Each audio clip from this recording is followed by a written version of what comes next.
we were talking about drugs before, Yeah. and there's all this white stuff outside. Oh.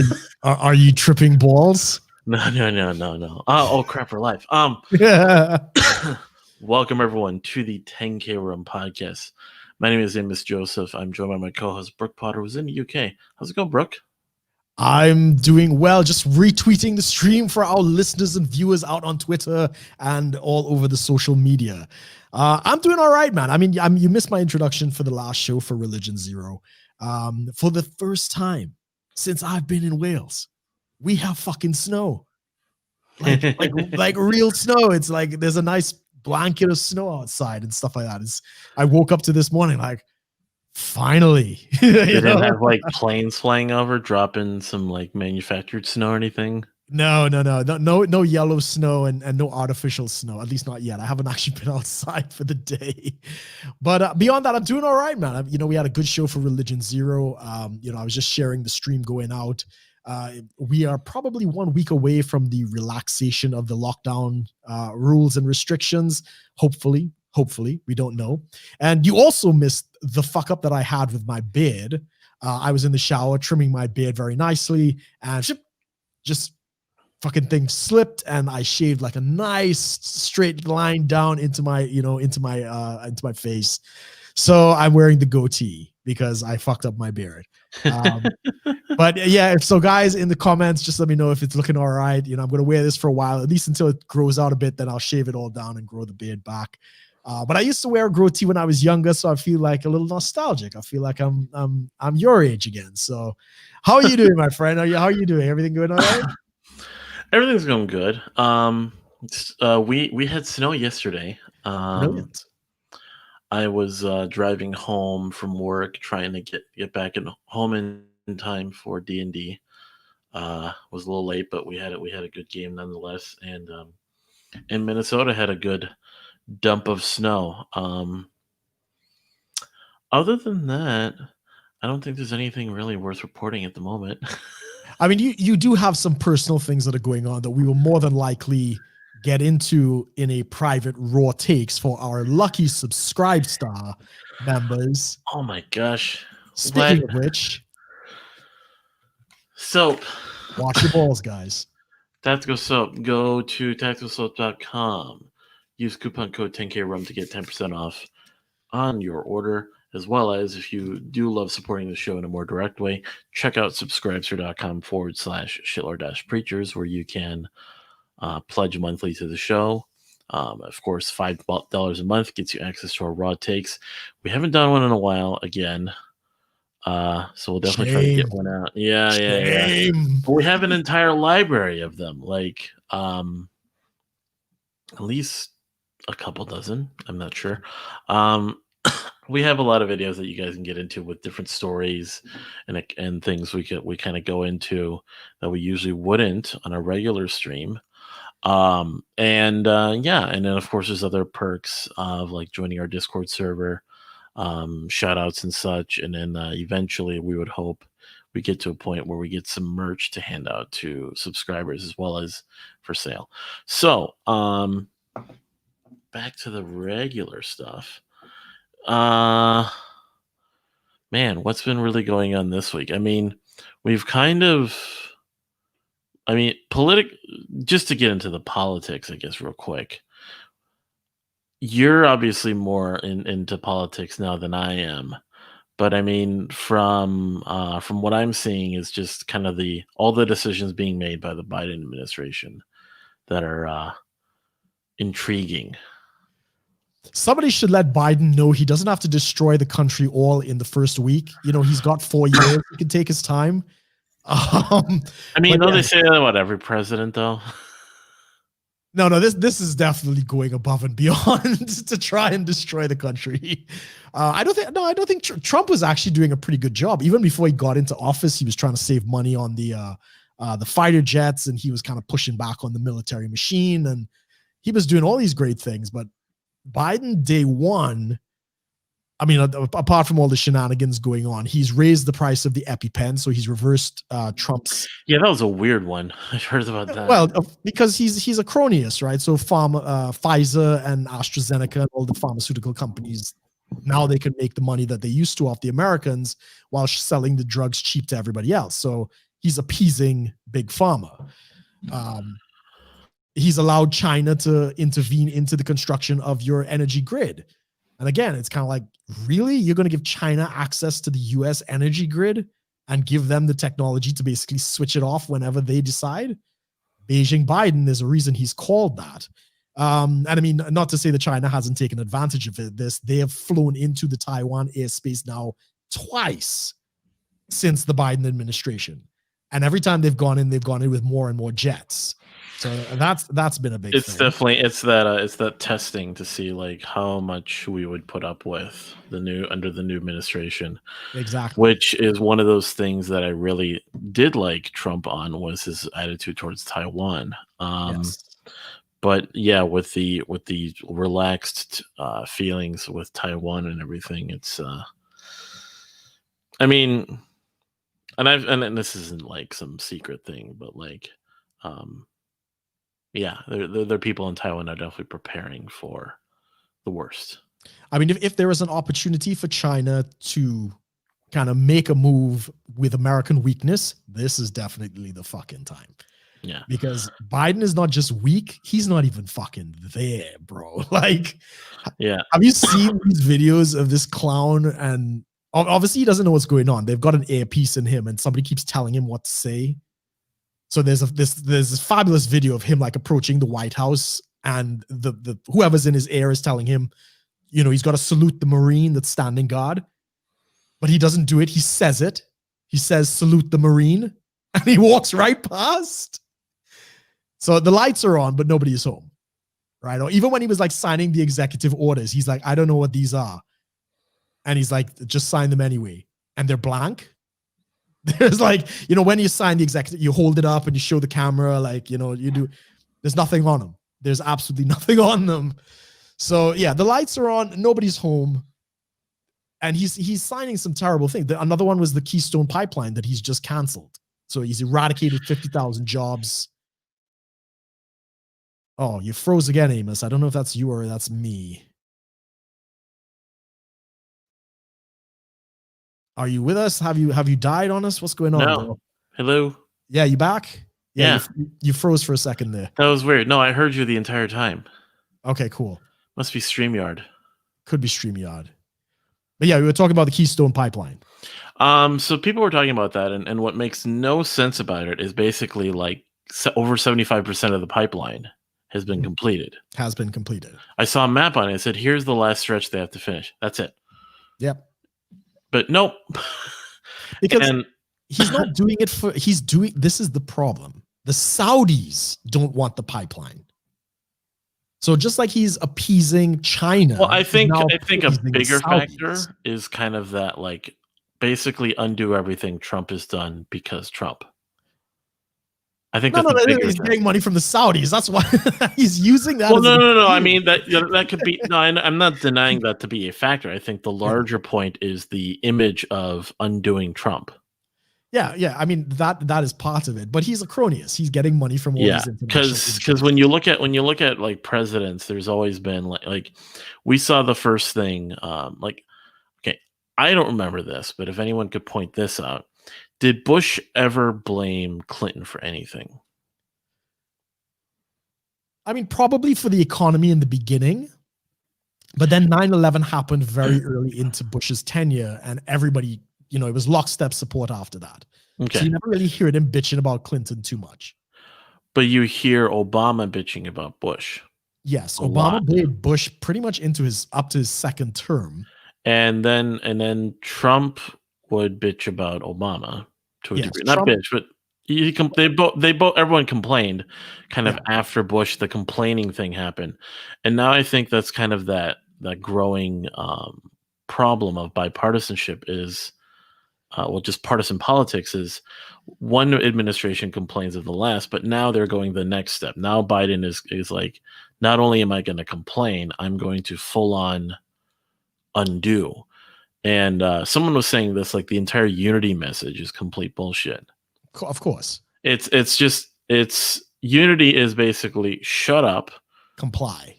and do what we want you to do. Yeah, and I've heard that from people who among libertarians too, who didn't like either president, but are straight up saying, yeah, no, this is totally a ploy to just get people to shut up.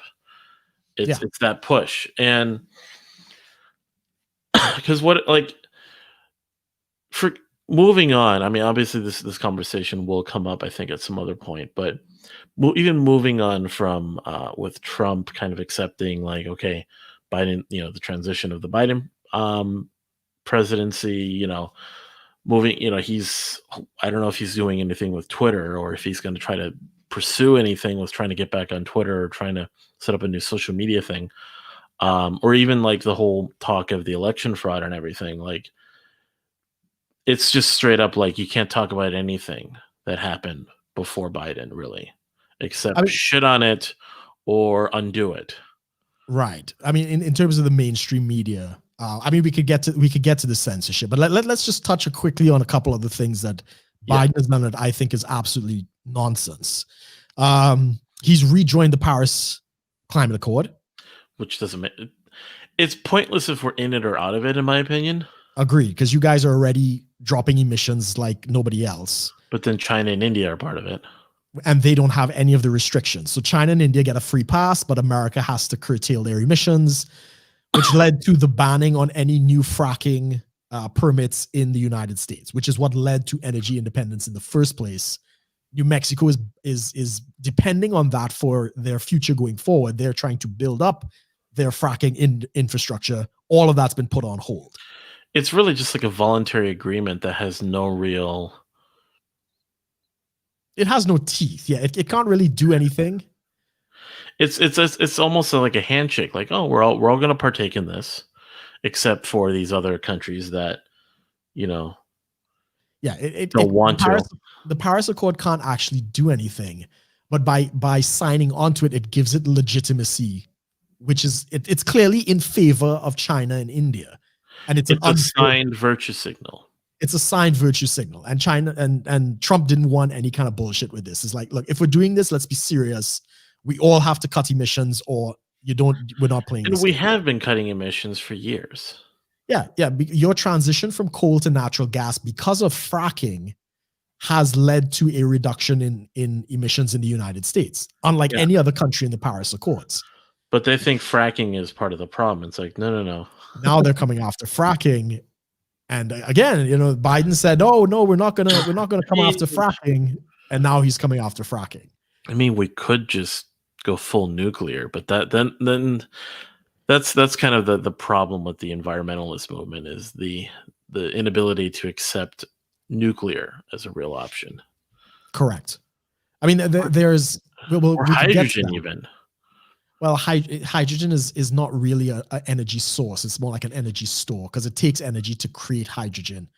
So like the push in the United Kingdoms right now is for small modular nuclear reactors. And so instead of these big stations, you break it up into these small modules that can interswap, and they could change them around and stuff. Oh, I've seen that. There's a TED talk about it a while ago. Basically, you can just throw one in the ground, literally, and it'll power like 10,000 homes.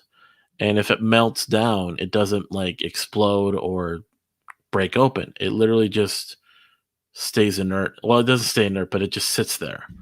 Yeah. So it's good technology. Some of them are molten salt and otherwise. And if there's a problem, the control rods drop automatically, and they just swap out the entire mechanism. Yeah. But the environmental movement in the US has made it impossible for any of these new technologies. Trump actually opened the gate for this. Biden is more than likely going to close it, right? So yeah, because we'll have to wait on that. Everyone wants to complain about the couple of accidents we've had compared to the hundreds of reactors we have around the world that handle it just fine. Yeah, exactly. And beyond that, I think Biden has stopped the funding of the construction of the wall. So that's another one. He's raised the minimum wage to $15 an hour for federal employees. That's well, he didn't officially raise that until he signs the new bill, right? No, it's an executive order. So he could do it for the government employees. He can't do it for public Right. service. Okay. Yeah. I thought. Yeah. I was gonna say he hasn't made to make it the federal minimum wage, like the minimum wage to 15, is part Has to of be the new. legislation. It's part of the new stimulus bill they want to push. Correct. So far, you guys are pretty fucked. The Saudis are very pleased. The Chinese are very pleased. There's going to be a lot of money going out of the country. There's a lot of jobs. Like even when what's his name, Pete Buttigieg is now in charge of transportation or employment or something. I can't remember. Ted Cruz actually said the first day of office, Biden has put 50,000 union jobs out of work, and Buttigieg, who's now in charge of that department, his response is basically learn to code. Like they will have to get other. He didn't say that, but he basically said they've got to get new jobs. And the what's her face? The woman who believes in melanin.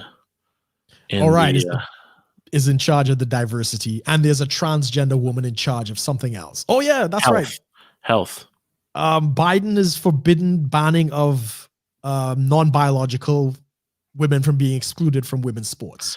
The whole thing that Tulsi Gabbard was going up to, like, try to keep the sports separated, basically. Correct. Yeah, have a trans Olympics if you want. Something like that. Yeah. And it's like, okay, like, why is this the thing where like, out of all the things that are really, challenging this country, like, I like if Biden wants to stay on point or, appeal to the people, just focus on, because the big thing that they're pushing for, like, and that they're good at pushing to right now is really, it's just like the stimulus package. They're trying to put out stimulus to try to help because people need it. But outside of that, what are they doing? They're going about the trans rights thing. They're going up there. He's appointing essentially virtue signal picks. Like, yes, just when I thought Trudeau remember when Trudeau had that like half man, half woman, not like person, but I'm saying his whole cabinet or whatever it was. 50-50. Yeah. And he was like, oh, because it's like 2016 or whatever. And everyone's like, oh my gosh, so progressive. Just when you thought that was progressive, Biden kind of goes above that to like just throw in even more. Like, oh, we're going to get, not only are we going to get a black woman, but a black woman that believes black people are superior because of melanin. Yes. I mean, I don't know how many people are familiar with this theory, but they think the melanin, which is, what gives you the pigment in your skin, there is a section of black supremacists who believe that melanin attunes them to physical, mental, and spiritual superiority. Remember when we used to like joke about that whole theory when we first learned about it? Yeah. What's the guy's name again? Carlton T did a whole video on, but he was making fun of somebody. I can't remember. Tariq Nasheed, right? Yeah, Tariq Nasheed. So there's this entire there's multiple documentaries that were all about like talking to scientists about how like black people are these like highly intelligent, were in the ancient past were these highly intelligent humanoids that created the white man as like an experiment. Yes. And because melanin was like a neurotransmitter of certain things. And well, you heard about the solstice, right? Remember this last year, the solstice? Right, the planetary alignment. Yeah. I won't say the word because it was on Twitter, but basically it was the black person solstice, and they said like they were supposed to get superpowers. Right. One of our former guests, Spike Cohen, who's married to a black woman, said, I woke up and my wife didn't get superpowers, but then again, she didn't vote for Biden. So, so that was pretty funny. Yeah, this all I could say is you guys are in for at least 2 years. I figure if there is election reform and they do not go down the route of basically, if the Democrats go full on fraud, you guys are fucked, right? You're going to lose the House. There's just no point in voting any further. Unless there is major reforms in the next 2 years, it's going to get fucking kooky. It's just going to be Twilight Zone levels. I will say this though, and this is not to kind of put you in. I remember though, kind of not to put you too much on the spot, but you did say you figured that at this point we'd be in a lot of trouble if Biden went for it. Now we are in different ways, but there hasn't been, like, there was the Capitol, that whole thing, and then they immediately bolstered all the capitals across the country as well as the Capitol with military support and everything. What did I say? I don't know. Like basically this was we're over. Right. I don't know if I said that. I said the vote. There's no point in voting. I don't remember saying anything about. I'm one because. If uprising was going to be like full force by now. No, I never said anything about uprising. I said like the American experiment is done because there's no more vote. The vote no longer matters. Yeah. So I guess I'm curious what you would mean, like in terms of over, like is the country over? Yeah. The experiment is done in terms of allowing democracy to have the will of the people. There's no longer any will of the people because they can just rig the election to whatever the elites want. No, I get what you're saying on that. I'm just trying to figure out, like, okay, if that implied any other things, like, yeah, I mean, would yeah, I mean, I don't know. Do you think that's really going to happen in the next couple of years? Yeah, I'm pretty convinced of it at this point. Okay, I think that's if it gets as bad as it's looking, it's more and more likely that is going to be the path forward to avoid a civil war. Will be peaceful separation. And as I say, if Texas already has it on the ballot, so they're going to be voting on it later this year. Well, voting to talk about it, isn't it? Right, voting whether to have the referendum. So it's like, do we want to have a referendum like Brexit to leave the union? If that passes, we'll see what happens from that. And if one country goes, believe me, Pennsylvania doesn't exactly want to cut back on their oil. New Mexico doesn't want to cut back on their oil. There are a lot of states that, seeing what's going on, they're probably not going to be very pleased. What would Texas's name be? Texas? It's the Republic of Texas? Texan land? No, it'll be Texania. It's always been Texas. It'll be even now it is considered the Republic of Texas. So that's not going to change. The Lone Star State. Yeah, they don't want to be a star on somebody else's map. So how would would they just be like a republic then? Yeah, it is the Republic of Texas. So no, but I mean, run the same. Yeah, same thing. Like, what would I guess it would just be a state legislature, and then what would they do? Recall their congressmen and senators? Yep, they'll pull back the senators and the Congress people, and they'll have a joint defense agreement with the rest of the United States. That's it. And they'll negotiate as they want. They'll repeal probably Roe v. Wade would be repealed almost instantaneously. They'll it wouldn't be repealed because it wouldn't apply. Correct. So like all of these like fiat judgments and stuff like that will no longer apply in Texas. The only things that would apply would be the Texas Supreme Court decisions. Probably, yeah. So that would be the Supreme Court of Texas will become like their Supreme Court. That'd be an interesting transition to see. Yeah, and you got other questions like debt, like how much of the debt would they have to carry? There's a lot to be figured out. It's not something that could, just happen like that. But I personally think that's the way it's going to. If there is no reform and democracy is really dead in the United States, I think this is what has to happen. Mm-hmm. Yeah. All right. What else did we want to touch on with Biden? I mean, there's not. It's only been like 4 days. It's only been like, yeah, I listened to his presidential address at the inauguration, and I couldn't listen to that. But the whole fiasco with the troops was a shit show. Truce? The troops, the National Guard. Oh yeah. Yeah, I didn't really look too much into it. I mean, as far as I know, nothing really happened on the 20th. But nothing happened, exactly. You brought in 25 to 30,000 troops. Well, even in state capitals, I don't think anything really happened because some states had small forces, some had large forces. Yeah.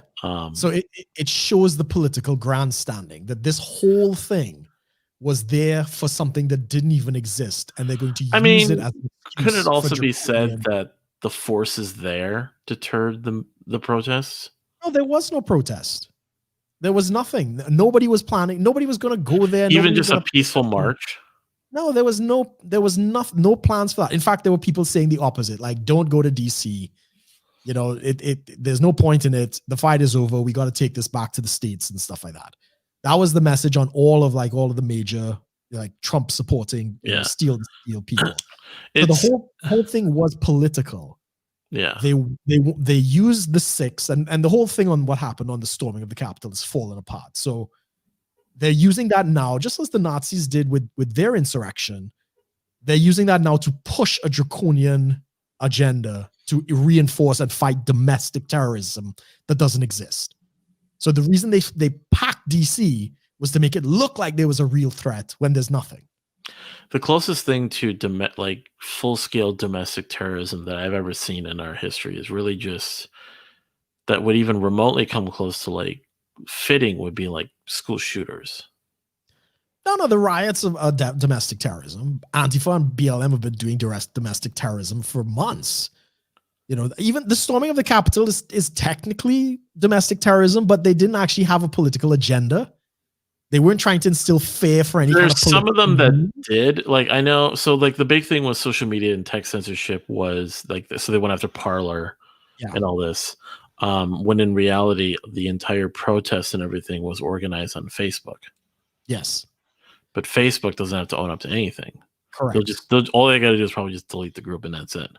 Yeah, correct. Because Parler didn't have a way to plan events and other things. So it's clearly politically targeted and so forth. But I heard that there were a group of people that were there, but it was just them. Like, I had this whole conversation about, like, how do you deal with the people who went to the Capitol, who broke in? And I said, here's the thing. You got some people who actually went in there with maybe an agenda, who actually went in like, okay, we're going to go into the Senate and the House chambers. We're going to do all this. We're going to go and make sure, like, we get our way or whatever, however that plays out. There's those people that initially breached into the building. And then you have the rest of the people that kind of came in behind and are just like, little granny in a wheelchair, a little old lady with a flag. Now, technically, everyone that is in there, because legally, you cannot go on even the steps of the Capitol if you have no good reason. Right. So anyone that's in there that gets found out is immediately charged with trespassing. That's it. Sure. Yeah, sure. Now, if you want to try to like play, attribute some further agenda and intentions, then you got to figure out who actually broke through the doors, the people who did these other things. Fine, but that's the whole thing. Whereas, like, a lot of the media has spun it as that entire group of people, every single person, they're all accomplices. They're all doing the same thing. Even that lady that's just doesn't even know what she's doing there. Yeah. Like, yeah, she gets identified. She gets a charge for trespassing. That's that. Mm-hmm. But to say she's the same as, what would they call him? MAGA shaman, QAnon shaman, the guy who's, broke in. Like, they're different people with different things going on. Yeah, they have the video of the QAnon shaman coming into I guess it's the Senate. And he's like, oh, good to see you guys, man. You guys are real patriots. And the security's there like, guys, don't do anything crazy. You know, this is sacred ground. And they're like, yeah, bro, they're patriots. They don't have a political agenda, which is why domestic terrorism really doesn't fit most of these people. They just got in, right? Well, Granny even is not a domestic terrorist. She doesn't have a political agenda.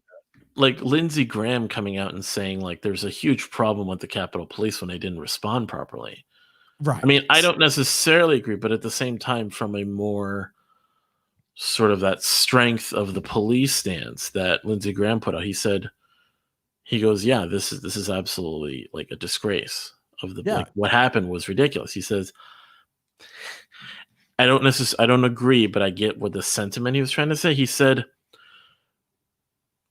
there should have been more shooting. Right. I was like, what? He goes, yeah. He said there should have been a stronger retaliation to keep them from coming in. Well, because it was like a handful of shots, and then you saw the video of the cops letting them in. Yeah. The cops just kind of, hey, don't sit in that chair. Lindsey Graham is part of that old school crony Republican neocon kind of thing. So he is. And he's been caught lying on this already. He's blaming Trump for inciting the violence when the breach took place 20 minutes before Trump even finished speaking. So people, as we know, there's a lot that went on with this whole thing, but they want, all of them want a local domestic terrorism act to pass so that they can go after their political enemies. They want that. So both sides are playing the game. Both sides are basically making this out to be the worst possible thing that could have ever happened. The media's jumped on board. Arnold Schwarzenegger opened his stupid mouth. All of these people are playing into the propaganda. And it's not real. None of it is real. Oh, do we want to talk about the impeachment conviction? Right. And that's why we know why Trump is being impeached. And even what now that he's been impeached. Office, yeah. Go ahead. Finish. He's being convicted to. He's going to be tried. Yeah. The trial to convict. That's what Correct. I mean. Which I don't quite get. There's not too much. I mean, there's the one time there was like a cabinet member, I think. There was twice. We discussed this last week. Yeah, we did. Cabinet member, and then who's the other one? There was a cabinet member, and then there was like a judge or something like that. Like basically, they're the continuing of the full process of an impeachment. Yeah, carrying on into after they're out of office. Yes. That's never been done for a president. Yes, but in both cases, it was thrown out because the person was out of office. Okay, so they had the trial, but then threw it out at some point? Yeah, they have the trial, and then like, what are we doing? The whole point of impeachment is to remove them from office. Well, the big thing they're trying to do, because they can, it's like, if they were able to convict Trump, it would be as if they removed him from office so that he cannot serve again. Correct. That is, and again, this is the which is a bending of the rules further than it should be. It's breaking the rules. So he would actually have grounds to sue constitutionally and take it to the Supreme Court because it's unconstitutional. But that is the real reason for all of these shenanigans. Remember, the Republicans were never on board with Trump, right? Trump is not Republican. There are Trump supporters. That's not the same thing as Republicans. And they hate that he has taken over their party. Yeah. And he's introduced all of these things that they're against. They don't care about the people. They're not America first. They're not populist supporters. They're not trying to help you guys. As we've seen, they screwed you guys with the stimulus. It's all politics, maintaining power and getting rich off of foreign governments. Well, would you say Trump to the Republicans is like Bernie to the Democrats? Similar. They're both populist in that respect. Yeah. Different policies, but they're both popular. AOC is the same thing. She's a populist. She's against the establishment. She's always shitting on the Democratic machine and stuff. Don't agree with her policies, but they're the same characters. So what's going on right now is the Republican Party circling the wagons to make sure that Trump or anyone like Trump never happens again. Because they want to go back to the old days. They want to go back to the Bush days. They want to go back to the let's get rich off Saudi oil and sell the American workers to China. Take their jobs to China. Because they get paid. And that is what this is really about. Power and control. Which is why I think as Americans, you'll have to fight for your independence. Which is why I think secession is actually the best thing. Because your government is no longer legitimate and no longer serving the people. So within the bipartisan system that is there, there's really four movements. Yes. There's the populist left and the populist right, and then the establishment left and the establishment right. No, there's both. There's populist right, establishment right. So like that's what I said. Right, and then you got the same thing, establishment left and populist left. Yeah, it would be I think you could go even further because there's a communist wing as well. Well, that's more of a populist. Yeah, it would be within that. Yeah, that's what I just said though. Oh, okay. Sorry. I only heard that on the other side for some reason. No. Yeah, so there's four, basically the left and the right each have their populist and establishment wings. Yeah. Yes, I would say the more communist, the more socialist side of the left is there, but it's not big enough to really be like in terms of the mainstream view, it's not it's like within the populace, but it's like the sect of that. But it has power. because the vote in the House is so small, is so tight, and Nancy Pelosi now has to appease the squad, right? The populist side. There's an appeasing rather than a full blown giving it over. Oh no, I agree. But now, so like the whole thing about the no gendered language in the Congress, where do you think that came from? That came from the populist squad, right? They want to get rid of all these they want to push all these progressive ideas. They can now demand that because there's not enough Democrats to really push an agenda without their support. So she now has to give them certain things, and that's what you're seeing happening there. So there's going to be a vote on Medicare for all. There's going to be a massive amnesty push, which Biden has already kind of said, like, yeah, stop building the wall, 11 million illegals, path to citizenship. And he's welcoming the caravans in. In terms of path to citizenship, so because the amnesty thing, well, I don't agree in terms of like if you look from the angle of strict citizenship versus non-citizens, I could see it. But from a libertarian stance, and well, even just a more pragmatic stance, wouldn't amnesty then just make them all taxpayers? It will, in theory, yes. It would make them taxpayers. But that I understand there's the whole thing of like the voting problem. Yes. Allowing them to vote would definitely shift voters like in certain areas. Like all these people who are now leaving California that are probably could damage the California's voting base are now being essentially replenished with immigrants. So that's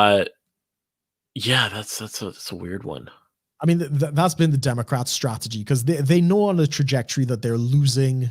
It's mostly whites that vote Republican, right? White men, minorities generally, for the majority of them, vote for the Democrats.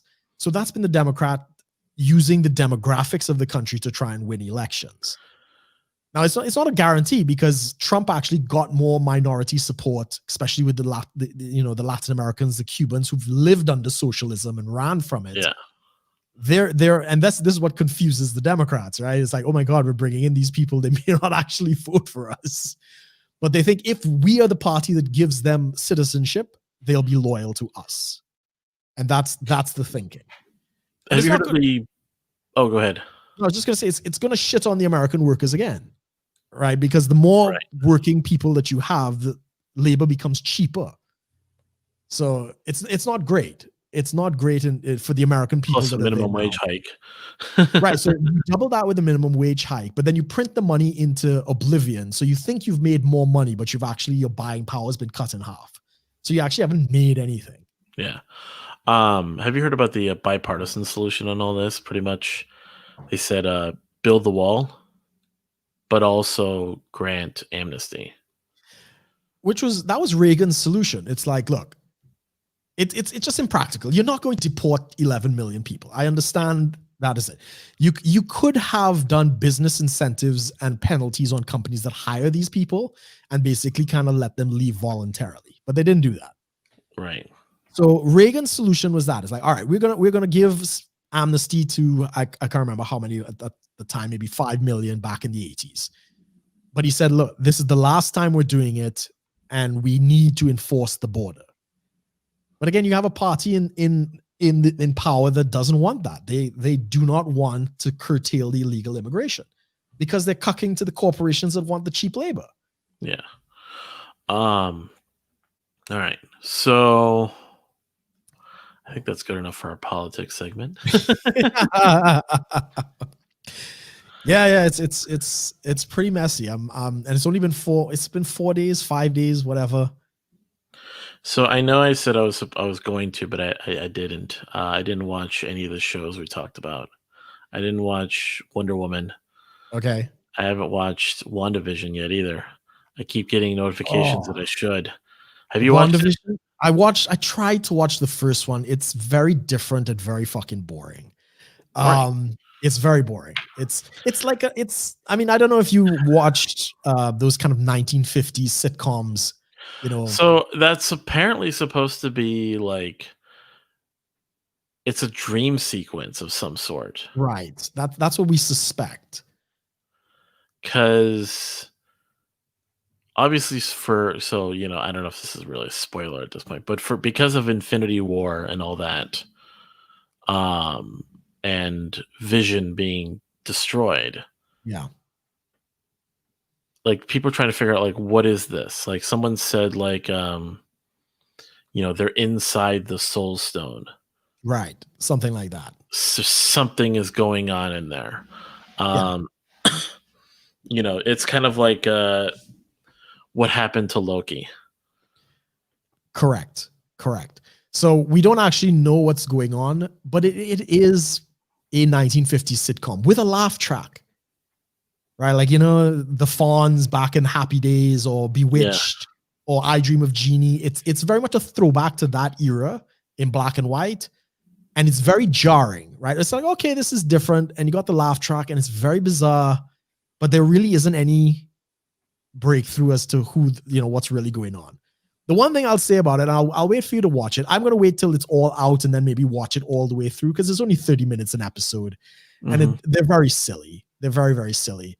The only thing that I got into is that the very last scene of the first episode, there's like a pullback from the black and white television screen into like what would be reality. And you see like the sword logo and other things. And they have a Rodecaster Pro on the right-hand side. And I just thought that was so sexy. I was like, that was the only thing I liked about that episode. I was like, oh, look, the Rodecaster. Right. That was it. Sun's coming through. Damn. Yeah. I don't know if you want to adjust that and stuff. No, we're good. No, the sun's coming through, so it's a more natural lighting. I'm not going to look quite as pale. No, it's just because it's reflecting off all the snow, so it gets extra bright. Yeah. Like here in Minnesota, huh? Yeah, go ahead. Oh, here in Minnesota, what's funny is you can get sunburn while skiing. Yeah, the glare on the snow is actually you can get sunburn from it. People out here all the time. But it's the weirdest. It's like it's like the one time I got sunburn from welding. Right, interesting. Yeah, that could happen. The arc welding, right? Yeah, arc welding without protective clothing. Like I didn't get sparks on me or anything, but I just like I'm like, oh hey, yeah, it's infrared light. Sorry, you were saying something. Yeah. What's going on with the lockdowns and so forth with you guys, and how are you doing with the vaccine? Is your dick still on, or have you done any checkups? And if things go real well, I'm going to be using it. So,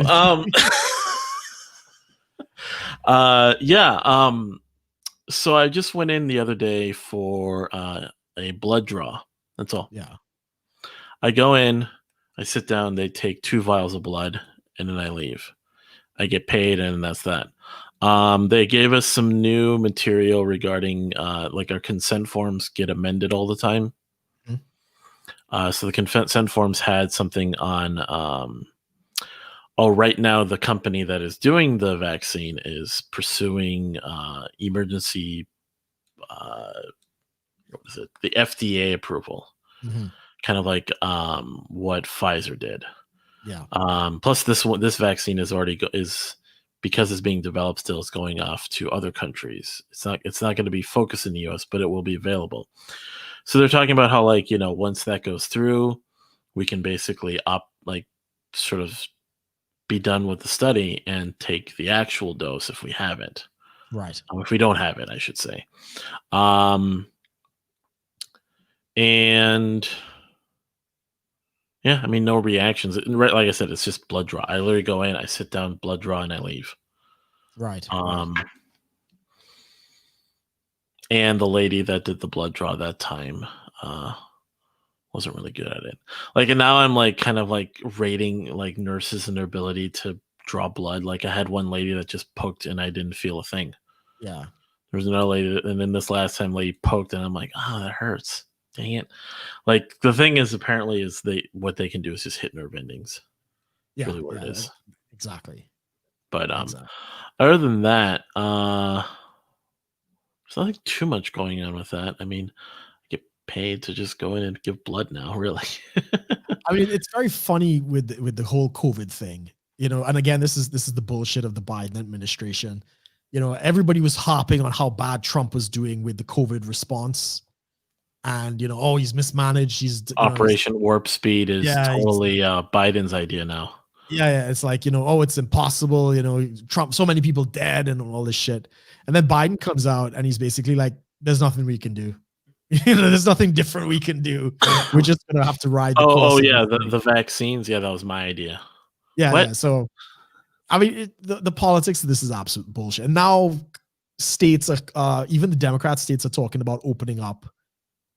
All of the things that Trump was kind of saying. We're a strongly Democratic state here in Minnesota, and they are definitely pushing they're definitely loosening restrictions. I mean the emergency powers of the governor are still in play.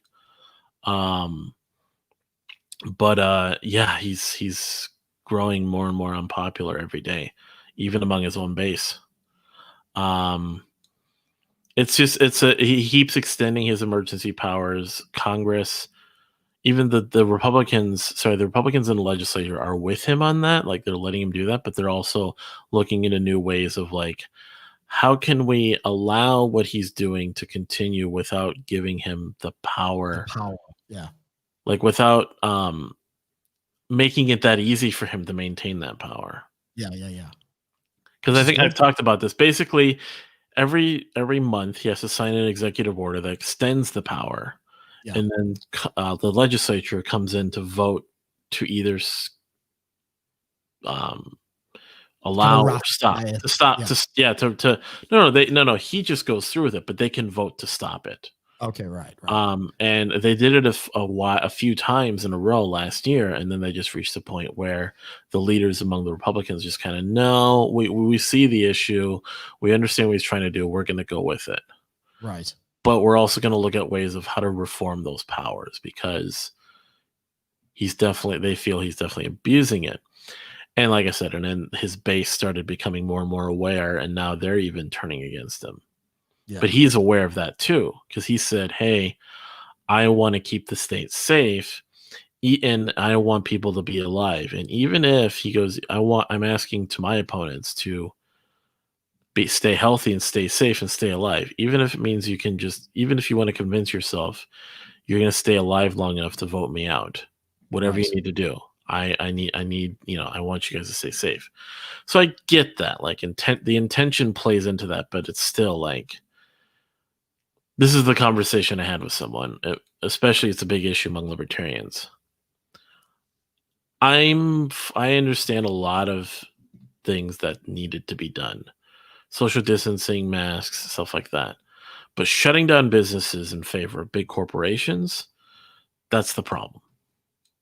Yes. Basically, hey, we're gonna shut down 90% of this town of small businesses, mom and pop shops that cannot survive for more than a few months being out of business. So they're all going to die. But hey, Walmart, Costco, Amazon, all these other companies, and people complain, oh, look at them, they're making so much more money.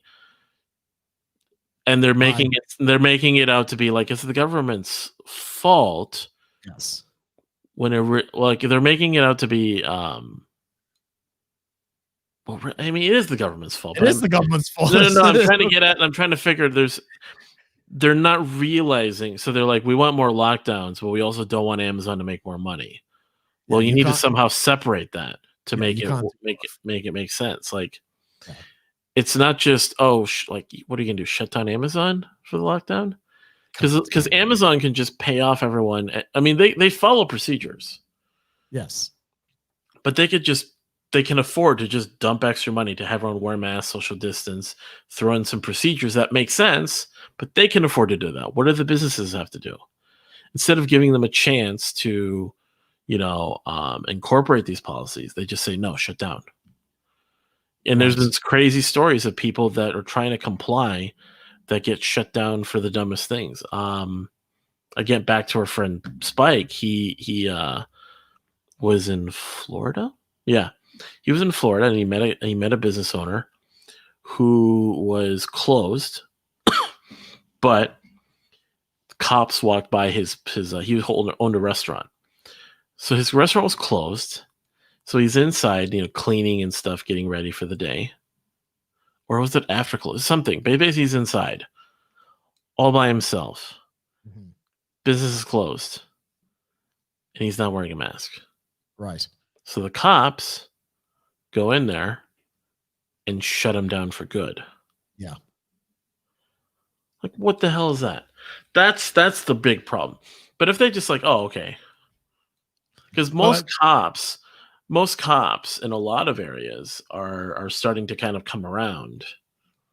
So I'll tell this one too. This is a quick one that I personally experienced. So I won't give too many details beyond just exact like the day that happened. So I was overdue on vehicle registration. Right. We call them tabs. It's just these little stickers we put on our license plates, and every year you have to get them. I was overdue, and I got pulled over. And I was like, oh no, like they're going to give me a ticket, and there's this whole thing. I get pulled over, and the cop just comes up to me. She goes, hi, just want to let you know, like, you have something going on with your car, that your tabs are expired, and they're from this time. He goes, however, with COVID, I'm letting you go. Okay. I'm like, and I was like, what? She goes, yep. She goes, I know, like, we kind of just have this thing. We know everyone's struggling. Like, if I saw your tabs were like years expired, definitely give me a ticket. She's like, I only see you're off by a little bit. It's during all this. She goes, everyone's struggling. Yeah. I'm letting you go, but just, hey, I know where you can get, go here to get taken care of. Just get that done. Yeah. And I was like, what? And I told her, I said, yeah, I've actually seen this, and this is the big problem. There are cities that do traffic stops just for that. Sure. So there was like an off-ramp, an on-ramp to a freeway, and there was like 5 squad cars just parked there. And the cops will run out into the road to stop you if they see even anything. Yeah. And it's just pulling over droves of people, and that's a revenue grab. Yeah. But that's the thing. Yeah, you have this whole. This is our pandemic. It's a revenue grab because the government forces people to struggle. They don't help them because they're struggling, and then they shut them down so they can't even really do much to begin with. Like, everyone is now having to go work for big companies or live off of unemployment, government handouts. Yeah, exactly. Yeah. I mean, that is the whole theory behind the Great Reset in a lot of ways, where they're trying to monopolize power and control and all these different types of things. I don't necessarily buy into that theory, but I'm definitely seeing it looks like that's what's happening. Yeah. Businesses that have been around for like 40, 50 years have passed down between 2 or 3 generations. Yeah. Gone forever. Yep. Yeah, even out here, a lot of the pubs which have been around for hundreds of years, gone. The taxi drivers in London, the black cabs, no tourists. And there's no support because technically they're self-employed. So they don't have any furlough. They don't have any government grants and all this different type of thing. Even for me, I'm a single director, limited company. Even though it's just me, I'm not entitled to anything. So 80% of the country, yeah, they're on furlough, but 20% of the country is not getting anything, which again is why the polls show that 80% of the country approves of the lockdown. They're being paid off. And there's very bad incentives to this whole thing. Like you say, some places, the cops are given the power that if they have some kind of COVID breach, they get paid. They get like a COVID bonus. So they're going out of their way to find, like the story you said about the guy in the restaurant, where they go into the restaurant and they kind of do this to the guy. Yeah. Out here, some cops are reasonable, but a lot of them are just kind of taking full advantage of the lockdown to just rack up fines and just abuse people. Police state. Even out here, we had a number of very peaceful protests because the British they're not violent. A number of very peaceful protests in London against the lockdown measures that we've had here. And the mayor or somebody, we don't know who, called in the riot police. And the riot police came in and they started the problems. They started attacking people, including a very senior lady, some granny who was in a wheelchair. They pulled the wheelchair out from under her, and she ends up, hitting her head on the ground, and she was dragged off into a police, like absolute insanity. Like the UK is a police state at this point. There's no question of that. Yeah. But at the same time, there is a movement. For anybody interested in this, it's called the Great Reopening. January 30th of this year, they're trying to get as many businesses and as many people to open their business and just like fuck this shit. Yeah. The same strategy has recently happened in Italy, where 50,000 businesses just is like, fuck you guys. You no longer have the consent of the governed. We are taking back control. Yeah. Definitely says something when some of the most compliant, like, because would you say British are fairly compliant when it comes to the government? Oh yeah, hell yeah. Well, Europeans in general are very, very compliant people. Yeah, that's the whole thing. Yeah, for a compliant people like the British to want to turn against its own government so much says something about, like, and I've talked about this, like, with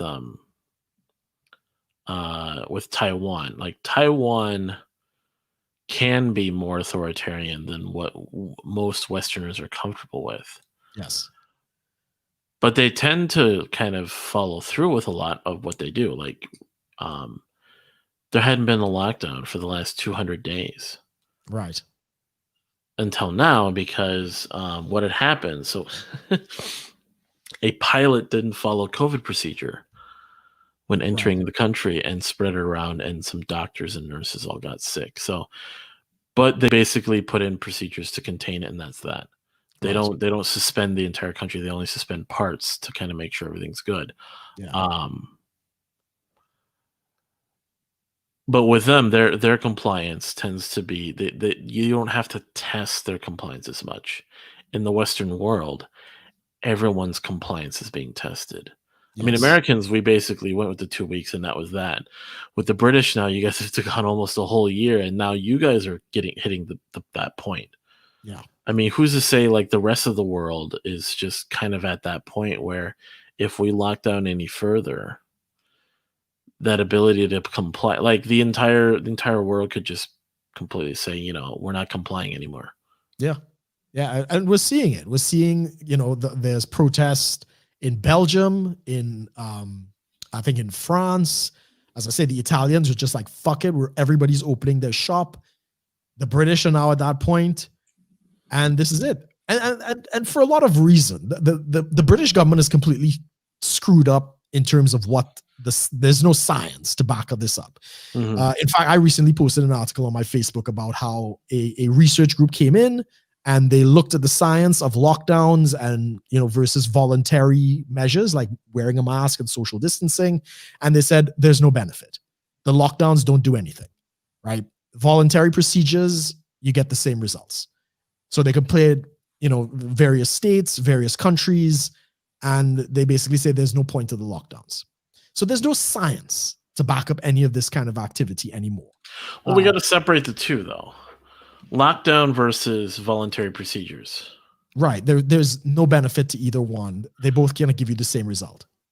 Well, Taiwan has actually made it work for a while, though. They would have had the same results if they didn't lock down. That's what the study is saying. If they just relied on the normal social distancing, they would have had the same result. Which is a result, right? Or is it no result? Yeah. Wherever they are now, they could have gotten the same thing without the lockdown. I thought you were saying there were no results. Okay, sorry, I misheard that. Right, there's no benefit. Like the lockdown doesn't save more lives, and it doesn't get you a different outcome. You'll get the same outcome whether you lock down or not.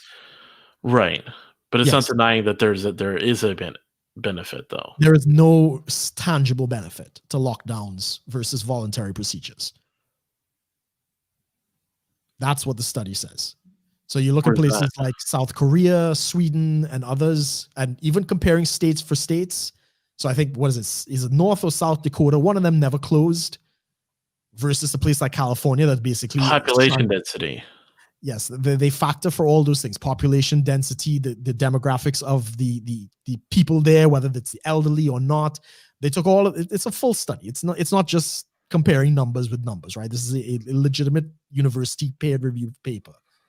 There's no difference in the benefits.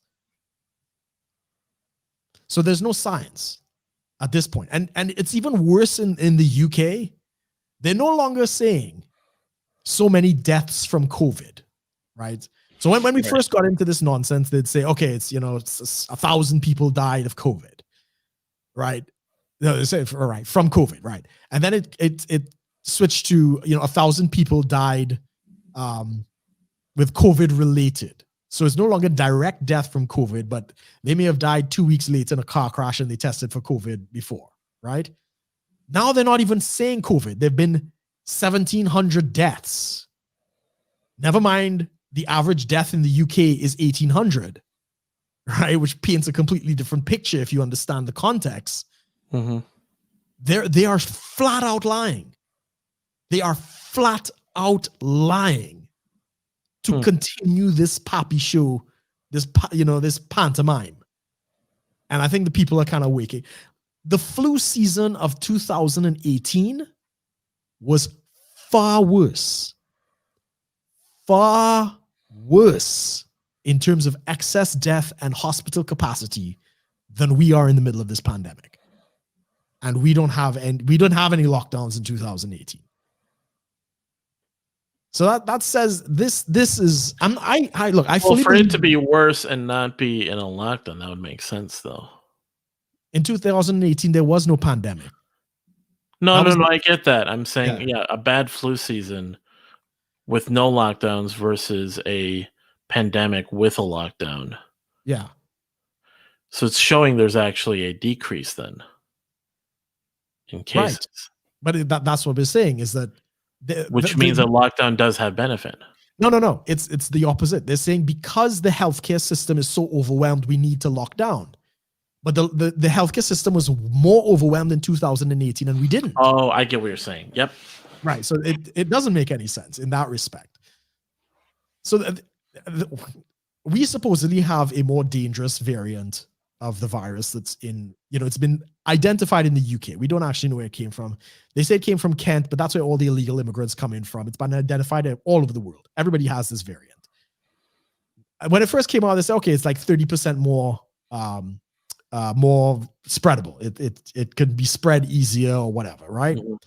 But that's not news. Viruses mutate all the time. The virus wants to survive. You create lockdowns. It has to survive longer in the cold and wherever. So the lockdowns actually created the variant. It had to evolve to travel further distances to survive, right? So anyway, we got this new variant, right? It's everybody's screaming, panicking, blah, blah, blah, blah.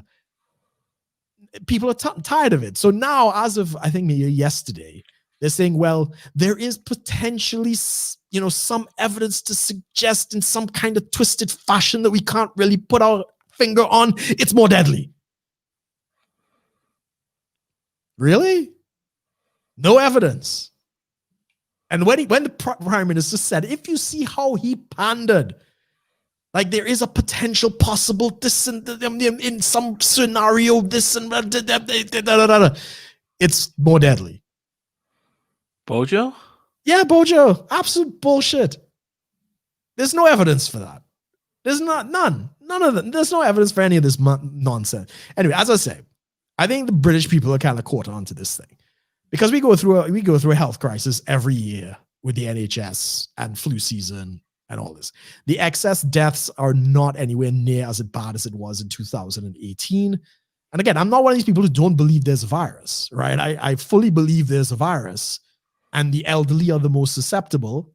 The biggest number of deaths we've had has been in like care facilities, and so there is something out there.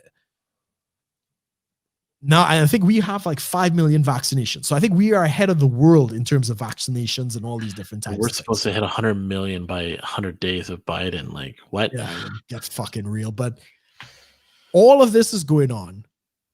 And I think the British people, at least the English, I don't know about the Scots and the Welsh, they're done with it. So January 30th, the end of the month, and anybody interested in this can look this up. the great reopening, they're asking all small businesses, charities, all of the quote unquote non-essential businesses to reopen. And basically as a big fuck you, like, we are no longer complying with this nonsense, right? We're willing to take our health into our own hands, take some personal responsibility, and we're going to do what we have to do. And I hope it's successful. The Italians pulled it off. They got 50,000 businesses. I don't know if they have that many in the UK that are going to comply. I'm hopeful they do, because this has to stop. The end result of this continued lockdown is not going to be good. Yeah. It's all fucking bullshit, man. Everybody's lying. Everybody's lying. Don't get that paranoid. Jeez. No, it's true. You see, you guys still have faith in your institutions. The UK is too old to have faith in our institutions anymore. Well, your institutions are based in a lot of other things, though. Yeah.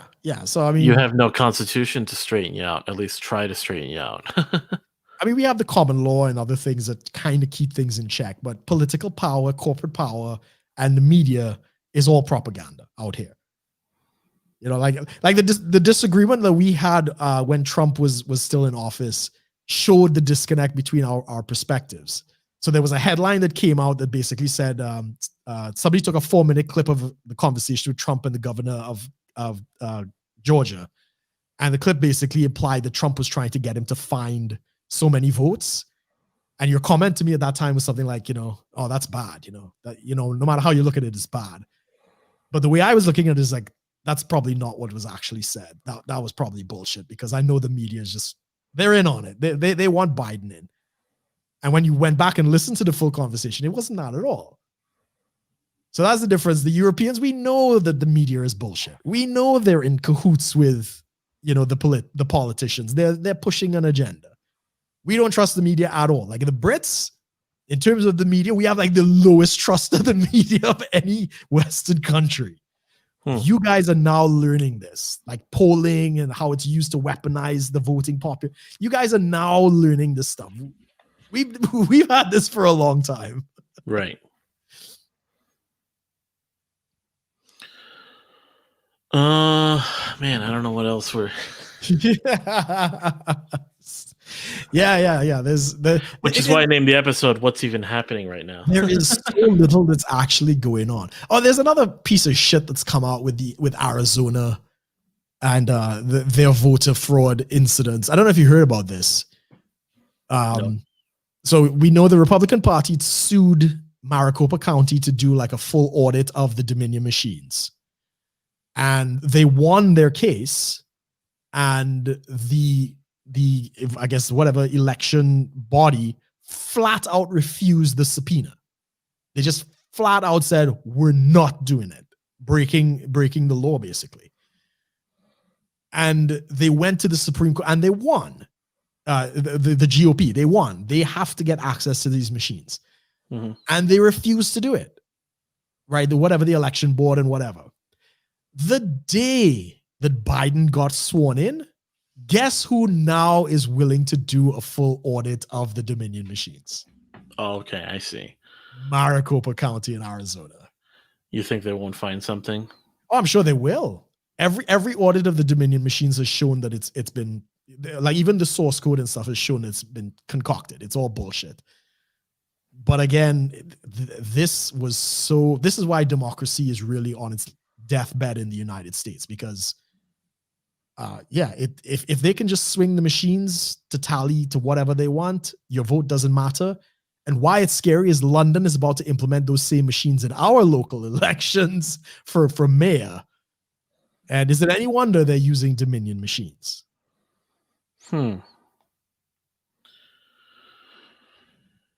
Well, yeah, I honestly, I'm kind of done with the whole election thing, personally. But I mean, somebody you should be familiar with recently had an election about using. They have an election coming up to unionize a huge swath of their employment division, And the leader of the company actually said he does not want mail-in voting because it's, potentially could lead to fraud. Did you hear about this? What company was that? It's a small company called Amazon. I don't know. Maybe you've heard of it. I don't know. But yeah, there's a petition right now for the union for them to unionize the employees. And Bezos basically says he does not want any mail-in voting because it's potentially used for fraud. Amazon is pushing for a milestone union vote to take place in person despite the pandemic. Yes. He insisted it's better to do it in person because Amazon urging halt to union mail-in vote at best. And that's what I've even said too. I like, without getting into the election stuff per se, I just said, just go back to in-person paper ballots. Yeah. That has to happen. I'm not even really mail-in ballots is losing some credibility, but I'm still kind of like, okay, even if you want to somehow keep that, like if there was no pandemic, mail-in ballots probably wouldn't be as big of a deal. But the fact that there's the pandemic and there's so many more mail-in ballots, that's why it's a problem. There's that margin of error. So well beyond margin of error, but yeah. So what I'm getting at is like paper ballots. Don't do machine. Electronic ballots. So you have machines that count paper ballots, but you don't want. I don't like electronic ballots where it's a touch screen. Yeah. Enter in your driver's license number or social security number, and then click, and done. Well, as much as like technologically, I'm thinking that's cool, that's easy, and I don't have to sit there, drawing circles all day. It's just it's better accountability because it's a black box. You don't know what's going on in the background. Yeah. So, that's interesting. Isn't it funny? Bezos is saying, "Don't come and do." And I think we talked about that, and we discussed the technology and other things. And as I say, as Stalin once said, it is not what you vote; it's who counts the votes that matter. Yeah. And if there's technology and it's a black box and the code is not open source and they can do whatever they want, you're opening up for potential all sorts of problems, as we're seeing, in the US at this time. Right. Yeah. It's pretty crazy, man. It's pretty crazy. So if Texas declares independence, are you going to go and pledge allegiance to Texas? No, probably not. Unless there'd be some reason I'd have to be in Texas. I'm sure there would be something like some sort of agreement between the U.S. and Texas where U.S. citizens and Texas citizens could move freely between. Or maybe not. Fairly freely, I would say. No, they probably want to stop Californians from coming in. No, moving, but not moving through, not necessarily living there. Like, residency and purchasing property, that'd be different. But like, sure. If I wanted to go to Mexico, I could go through Texas. Yeah, there's probably something like that. There are a couple borders, places that, like in the U.S., that are cut off from the mainland, and you got to go through Canada. There's a small, I can't remember what the place is. It's a small little community, and it's like right on the West Coast. And I can't remember what it's called. Yes, something like that. So I actually know people who live out in Washington, and they've showed me like the maps, and like, this is really weird. Like, you have to go into Canada to come back into the States, but that entire area you could go by ferry if you really wanted to. He goes, but very few people really live there. Yeah. Like a few hundred people live there. Power and internet and all that is all very like, and any sort of like utility workers or services that go there, just get like they have a regular route of going into Canada, then back into the US. It's so weird. Yeah. And apparently the high school is not there, so the kids go back and forth over the border twice every day, kind of thing. Yeah, imagine that, like international travel to go to school daily. Like, Yeah. So I figure you guys do have experience with kind of crossing international borders, to keep things moving and this sort of thing. Canada, I mean, Well, I mean, yeah, it's hardly international, but it's hardly a country at this point. and the same thing goes for Mexico too. When people will like Californians will just go down to Tijuana or something. Yeah, It's not really a big deal. Yeah. It's so I figure in that respect, yeah. And ironically, the whole China dealing with the infrastructure of your energy grid. Texas has its own energy grid. Like they are not dependent on the national grid at all. They have the grid of Texas. So you have the north, the west coast and the east coast grid, and then there's the Texas grid. They built their own. It's almost as if they always expected to go back to being a country. How cool is that? Yeah. Yeah, it's pretty awesome. Well, gee, we're just trying to pull up. Any comments from our viewers? Any questions? Yeah, because there's nothing going on, guys. Like seriously, Biden is asleep at the wheel. Trump. Oh, did you see how Trump was received in Florida? No, I was welcomed like a hero, man. The parades came out for him, and people were there with Trump flags and America flags, and we love you, and they were screaming. Oh, it was beautiful, man. The man came back as a hero. He's from New York, though. Yes, he's originally from New York, but he owns a place called Mar-a-Lago in Florida. Well, I know that. Yeah. So the first thing he does is his first few days not being president now. What, he just goes to Mar-a-Lago to relax more? Yeah. Well, he's moved to Mar-a-Lago permanently, so that's now his residence. He's given up his New York. He had an apartment in Trump Towers. He had like the top floor. So I think he's moved from there as his top residence, and he now lives permanently in Florida. Now, let me help me with this thing. I heard this, and I don't know how much of it is necessarily true. Yeah. Did Trump actually lose net worth through his presidency? Yeah, he did.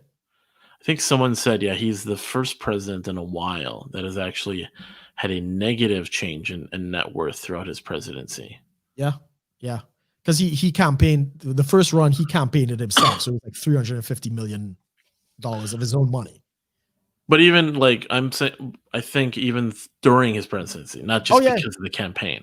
Yeah. That's because, of course, there's political hit jobs, and people are like bad talking his hotels, and a lot of people, they had protests outside Trump Tower in New York. He lost. People not wanting to come and stay at the hotels, and he took a hit. He took, I don't know what the full amount was, but I think it's like $500 million or more. But yeah, he's one of the first, and he never took a salary. He donated his salary every year to, what was it, the veterans or whatever the causes were. So it didn't do him any good financially. And you'll probably never see that again. You'll never see that. Another very ironic. Well, the thing is typically presidents aren't that rich to begin with. Correct. They become rich when they leave, because they do all the speaking engagements and book deals, Walmarts and book deals, movie, whatever. Because you could go in there as maybe like a small time multimillionaire, and then you come out as a tens of millions of dollars. Yeah. And then you just kind of on your, like, the Clintons have to be worth hundreds of millions at this point. Well, they were, because they had the Clinton Foundation, which again is all the foreign interest money expecting her to win the presidency, and she was basically what Biden is doing now is what Clinton probably would have done if she got in. Right. But yeah, I think there was Hillary Clinton made some stupid remark about when they left the White House, they were only worth $8 million. And everybody's kind of like, are you trying to be relatable? Like that's not exactly no money. I like the did you see the Chuck Taylor's interview about Kamala? No. So Converse, the Chuck Taylor like sneakers. Right, yeah.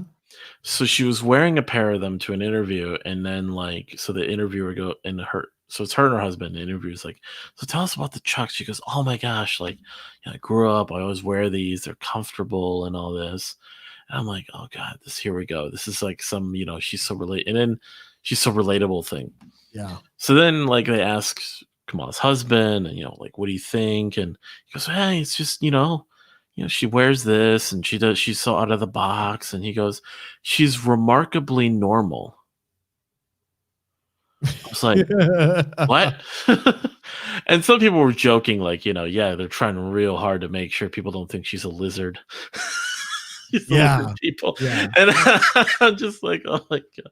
But it's just this like, this is what I don't get is like, the left seems to do this a lot more, at least in my memory, of the whole we're relatable. Yes. When they're not. Yeah, we're the relatable middle class-esque kind of like we're with you. Whereas the right tends to be like we are, but we don't like rub it in your face. Like you can just see it by like, No, I mean the right does. Republicans are in like jeans, boots, and a flannel shirt, and they just walk out like, "Hey, how you guys doing?" Versus like Democrats are all well dressed and but I wear these sneakers though. Yeah, let me have a beer. Or let me have a beer. Have me a beer. Or Biden, look at me putting on aviators. Yeah. Even when they laugh, like Hillary Clinton, when she laughs, it sounds like a fucking witch cackling, and they're trying to make it seem like they're relatable. These people aren't relatable at all. But to be fair, the Republicans do it too. If you watch a campaign ad in Georgia or something, he's there with his guns and his truck and, So, but the thing is, though, he actually owns those things. Yeah, probably. It's more authentic when the Republicans... Whereas Democrats are like, I don't know what a T-shirt and shorts feels like. Well, they probably do. Like, they're not like Republicans get comfortable looking normal. Yes. Democrats get comfortable being cringe. Yeah. Because like, hey, look at me living a normal life. It's like, and they're really trying. Whereas like the Republican guys like looks like they're trying, and then the Republican guys like, I'm cooking. So what? Yeah, I'm gonna have a beer. What are you gonna do about it? Like, I'm gonna go get me like. Imagine if like it'd be like if Republicans tried to be high class. Yeah. They could, but it'd just still be weird. Yeah. No, I get that. Like I'm still remembering when Trump bought McDonald's for the NCAA team. Yes. I was like, oh, why you can't do that? That's not right. That's cheap. And then people were like, do you know anything about athletes? Yeah. Like how hard they work, how good they have to eat the entire season. Yeah. Yeah. I was like, they see that. That's a cheat day. That's the cheat day of cheat days. They don't care. Yeah. They're going in there. I think there were pictures where they were like, they're sitting there just grabbing Big Macs and just shoving them in their face. Like they love it. Like if he tried to like create some like high end, like, but they're college kids. Like they're going to eat. But that was the thing about Trump, because I think he ate burgers every day. I think there was he ate burgers, but see, one thing that's I probably can never really forgive him for. He eats his steak well done. Yeah, with ketchup. So like fuck off, really? Yeah. No. So I mean, that's impeachable offense, high crimes and misdemeanors. Yeah, I would agree with that one. But he like, I don't know. What made Trump Trump? And many people don't know the story, because there are thousands of real estate developers, even in New York. But he was the guy he did the biggest no money down deal to build Trump Towers. He basically acquired the land on a handshake, and he did not have to put out any money, and he basically bluffed to get the funding and everything else. And he basically did it with none of his own money. That's shady, though. No, that's no money down deals is very common in the United States, but nobody's ever done it for such a big property. That is the record. That is the biggest no money down deal in the history of the United States. That's what made him famous, right? So the man can deal. The man can make. He can. But the people that were involved, they got paid what they were owed, right? Yeah, everybody got paid in the end. But as a no money down deal is like, okay, we agree on the price, but you don't have to pay me until such and such date. And then that's be like, That'd be like if I went in. Well, maybe not exactly, but if I went to like to the World Series of Poker without a dollar to my name and had a bunch of people sponsor me and had no skill to back it, and then I pull it off and they all get paid, and I'm a Not, legend. but not quite. It's more like you go in there and you win, and then somebody offers to pay your sponsorship. It was the other way around. He didn't have the Okay. money. Yeah, he didn't have the money to begin with. But he basically pre-sold the entire concept. And I think it was Tiffany's, one of these guys, one of these big retailers, and they paid like 3 years worth of rent in advance, and that's what he used to pay off the guy. But that's what made him famous. But he was never the nouveau riche. He was never a Rockefeller. He was never a Vanderbilt. He was not old money, right? He went to Studio 54 back in the 70s. He was there with the porn stars and, that kind of thing. So he's never been really accepted in the wealth establishment. See here. Yeah. But that's why he was relatable. Conk, I know poker is not mostly luck, but when you're playing at the World Series of Poker, there is a lot of luck involved because of the massive spectrum of skill. Because anyone with $10,000 can enter to the World Series of Poker main event. That's it. Like the pros and the people that have $10,000. So I do get that. Yeah, you just put that. I'm offended. Amos think poker's mostly luck. I know it's not. Well, snowmobiles are out. Oh, okay, cool. Let me just finish the point then. Trump has never been seen as one of them. He's always more identified as like a man of the people. He's a TV personality, really and truly. And that's what made him connect with so many people. He's never been seen as, as I say, the old money, and he never got that. Like his kids will get that, but he will always be new money. He'll always be like nouveau riche, as they say. But yeah, it's a fascinating story. That's why he got the support that he got, and the fact that he eats McDonald's burgers and, the steak well done is a crime. People related to that even more. Right. Let's see. Kong. Now the Russian shaman Q guy imitating the shaman. I saw that. Russia has a protest going on right now. I think there's a fabulous video where all the people are throwing snowballs at the police like all at once. It's pretty epic, actually. But yeah, the world is in upheaval, man. People are kind of getting tired of the establishment all over the world. What the hell? Okay, so our friend Conk in the chat dropped a nice little piece about Gina Carano. Yeah, they're trying to cancel her from The Mandalorian. Yeah. No, I know they did that, so I'm going to just drop this. I'm going to do this here. Here we go. So for our viewers that can see this, why fire Gina Carano is trending again. So when she showed up when she showed up the first time in The Mandalorian, I didn't hear much about her. But then when she showed up again, people started going on about her because they were like, "Hey, she's a right winger, so cancel her." Yeah. And then it was like, what? Why? Like, she's playing this character that a lot of people like. She's playing a strong woman, but because she's right wing, nah. Like, so then, so she tweeted out, hashtag fire. Yeah, let's see here.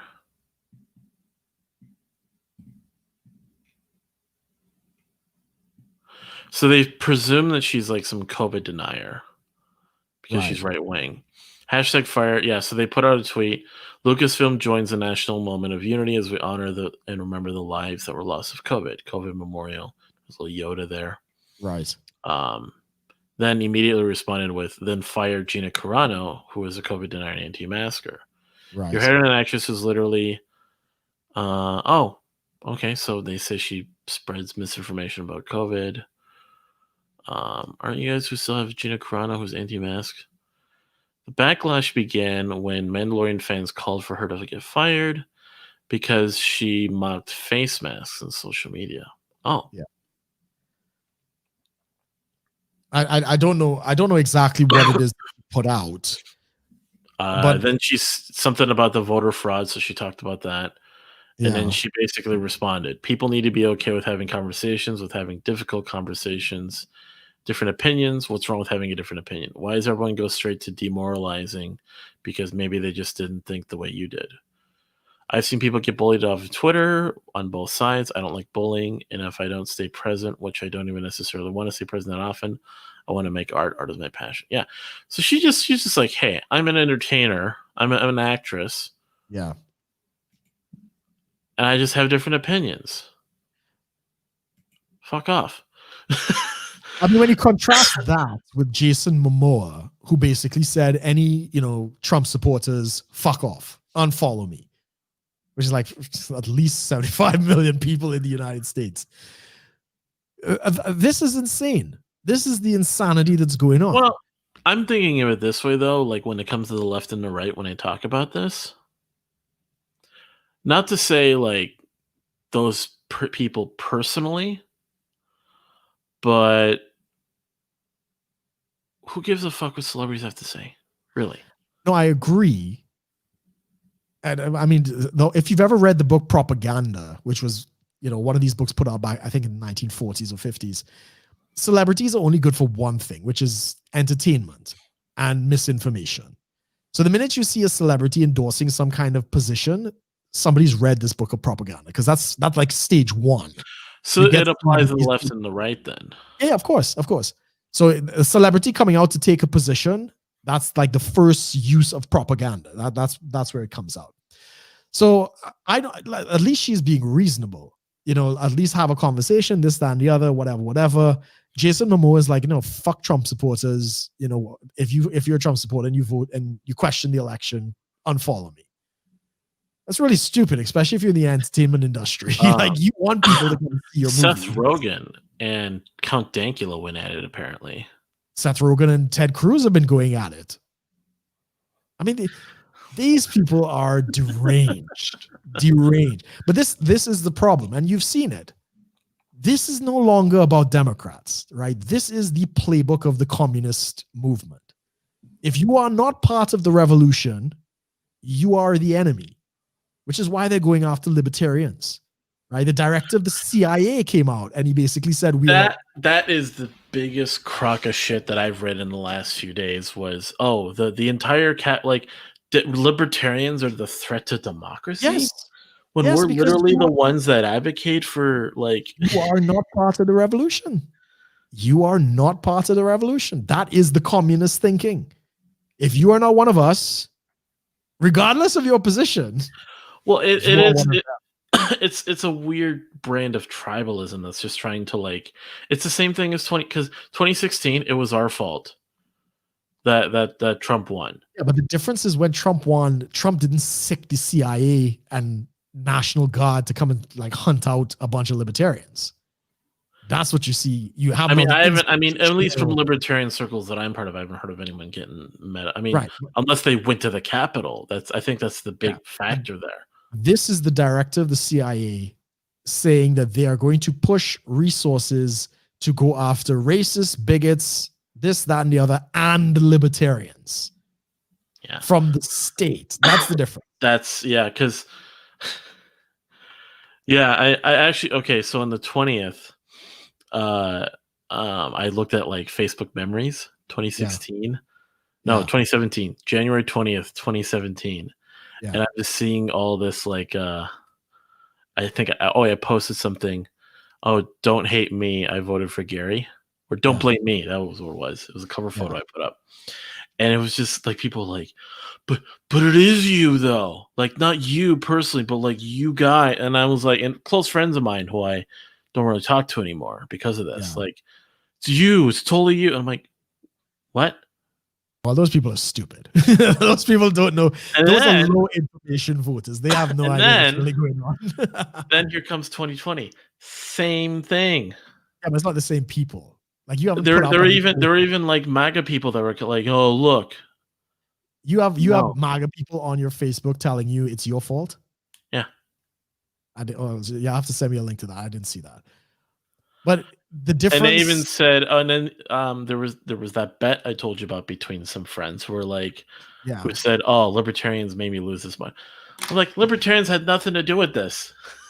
yeah, it doesn't matter. It doesn't. You see, where I don't think you'll understand what you're up against.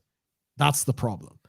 You all are still believing in democracy and the system could work, and you could, defund the Fed and all these things.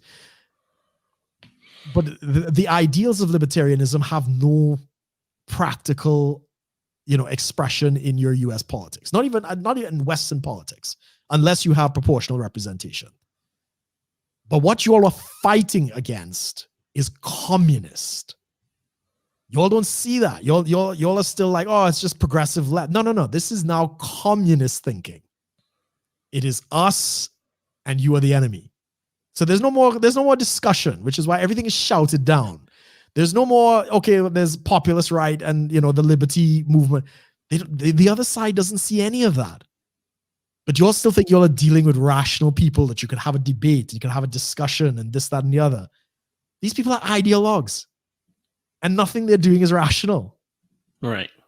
But that's been the downfall of a lot of the libertarian perspective of what's been happening. I wouldn't blame you guys for anything. I mean, we've already discussed how that was going on. But what's scary now is the communists have power. And if they're coming after you guys, I mean, even for myself, I probably would be able to fly into the United States anymore after they see this podcast, so I'm probably on a no-fly list somewhere, Right. But this is now the problem that's coming up. They have power now. Mm-hmm. They control everything. So yeah, it's pretty dark, man. It's pretty dark. Well, on that dark note, everyone. Yeah. Happy New Year, I want to thank everyone for joining us, of course. Real quick before we go, do check out Tactical Soap and use the coupon code 10K Rum when you're at tacticalsoap.com to get 10% off. A little bit of that supports the show.